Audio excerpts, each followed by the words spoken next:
Hello everyone, আমার YouTube চ্যানেলে তোমাদের সবাইকে স্বাগত জানাই। আশা করি তোমরা সবাই সুস্থ আছো, ভালো আছো। আজকে তোমাদের সাথে শেয়ার করব আলু দিয়ে তৈরি এই পিঠের রেসিপিটা। তো খুবই সামান্য উপকরণ দিয়ে, একদম ঘরে থাকা উপকরণ দিয়ে চটজলদি এই পিঠের রেসিপিটা তোমাদের সাথে আজকে আমি শেয়ার করতে চলেছি। এই রেসিপিটা করার জন্য প্রথমেই একটা দেখলে আলু, সিদ্ধ করা একটা আলু নিয়েছি, সেটাকে স্ম্যাশ করে নিয়েছি। তার মধ্যে এখানে দিয়ে দিলাম 1 চামচ ঘি, একটুখানি একদম অল্প পরিমাণে লবণ, আর দিয়ে দিচ্ছি এখানে বেকিং সোডা। পরিমাণগুলো তোমরা দেখতেই পাচ্ছ। আমি এখানে একটা আলুর সাথে 1 কাপ ময়দা ব্যবহার করেছি। এখানে আমি কিন্তু চায়ের কাপ মেপে ময়দা দিয়েছি, যাতে তোমাদের বুঝতে সুবিধা হয়। তোমরা যদি কেউ বেশি পরিমাণে, হয়তো 2টো আলু কেউ যদি নাও, আলুর মানে সাইজটা কীরকম সেটাও তোমরা দেখে আশা করি বুঝতে পেরেছো। তাহলে কিন্তু এখানে 2 কাপ ময়দা দেবে। এখানে যখন এটা মাখবো একটু সময় ধরে এটা মেখে নেব। আর এখানে অ্যাড করলাম 2 কাপ গুঁড়ো দুধ। এখানে কিন্তু কোনো রকম জল আমরা ব্যবহার করব না। এটা এইভাবে মাখতে মাখতে দেখবে খুব সহজেই কিন্তু এটা একটা ডো রেডি হয়ে গেছে। কোনো রকম জল এখানে লাগবে না, কিন্তু এটাকে ভালো করে এইভাবে সময় নিয়ে আমরা মেখে নেব। তো দেখবে এইভাবে মাখতে মাখতে পুরোটাই কিন্তু ভালোভাবে কমপ্লিট হয়ে যাবে। তো এর মধ্যে কোনো রকম কিন্তু কোনো লাম্পস যেন না থাকে। খুবই ইজি একটা রেসিপি, তো সেই জন্যই রিকোয়েস্ট থাকলো রেসিপিটা কিন্তু অবশ্যই ট্রাই করার। তো দেখো, একটা ইজিভাবে আমাদের ডো রেডি হয়ে গেছে কোনো রকম জল ছাড়াই। হাতের মধ্যে আমি একটুখানি ঘি লাগিয়ে নিয়েছি। হাতে একটুখানি ঘি বা তেল লাগিয়ে নেবে, তাহলে এটা কোনো স্টিকি স্টিকি ভাব থাকবে না। অতি সহজেই কিন্তু এটাকে আমরা রেডি করে নিতে পারবো। দেখো, এবার এখান থেকে একটুখানি লেচি কেটে নিয়ে ছোট করে এটাকে ভালো করে এইভাবে কিন্তু আমরা এইটাকে বড় করে দেব। তো আমি পুরোটা দেখাচ্ছি কিভাবে বানানো হচ্ছে, এটা দেখো, তাহলে বুঝতে আশা করি অসুবিধা হবে না।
রেডি হয়ে গেছে। এবার আমি কড়াতে তেল দিয়ে নিয়েছি, দিয়ে এগুলো কড়ার মধ্যে দিয়ে ভেজে নেব।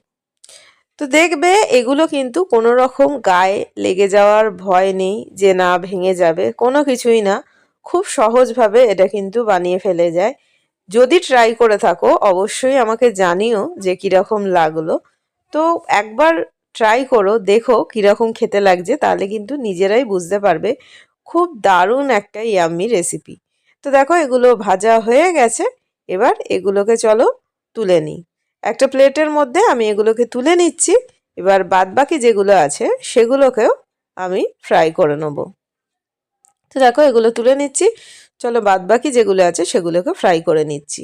তো এগুলোও আমার ফ্রাই করা হয়ে গেছে। এটার আমি দেখাচ্ছি না, কেননা ফ্রাই করা এখানে কিছু দেখানোর নেই। ভিডিওটা শুধু মধু বড় হয়ে যাবে, শুধু এটা দিচ্ছি সেটাই দেখাচ্ছি।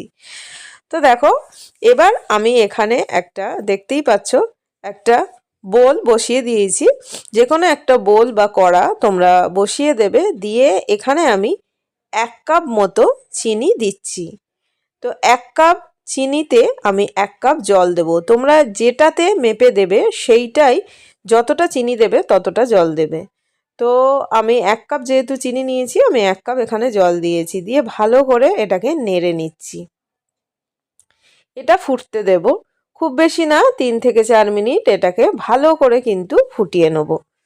তো এটা যে খুব ঘন করতে হবে সেরকম না, যতটা, আর মিষ্টি যে যতটা খাও সেইভাবে দিতে পারো। কেউ যদি মনে করো যে এটাকে আরও বেশি করবে, চিনির যে রসটা রেডি করছি আমরা, তাহলে সে আরেকটু বেশি করতে পারো, কিন্তু আমি যে পরিমাণটা নিয়েছি এটা কিন্তু একদম পারফেক্ট, একদম খুব বেশি না খুব কমও না। তো দেখছো, আর এখানে আমি 2টো এলাচ এইভাবে ভেঙে এই চিনির রসের মধ্যে দিয়ে দিয়েছি, দিয়ে সেটাকে নিয়েও ফুটিয়ে নিচ্ছি।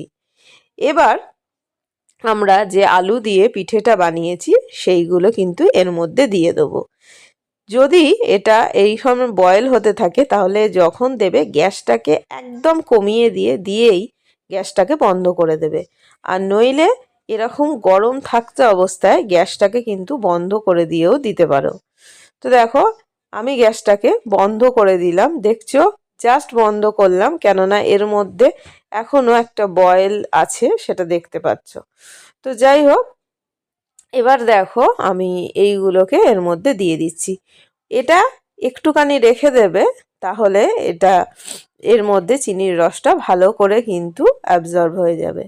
তো রেখে দিয়ে একটুখানি ঢেকে দেবে, দিয়ে তারপরে দেখবে এইগুলো কিন্তু আরও বেশ ফুলে বড় হয়ে যাবে, আর দারুণ কিন্তু খেতে লাগে।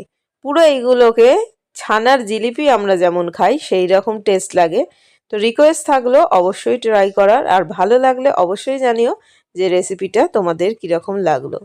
তো থ্যাঙ্কস ফর ওয়াচিং। সবাই খুব ভালো থেকো, সুস্থ থেকো, সাবধানে থেকো। আমি চিনির রসগুলো দেখতে পাচ্ছ এর মধ্যে ভালো করে ডিপ করে ওপরেও কিন্তু একটু রসটাকে ভালো করে স্প্রেড করে দিচ্ছি। তো থ্যাঙ্কস ফর ওয়াচিং, টাটা।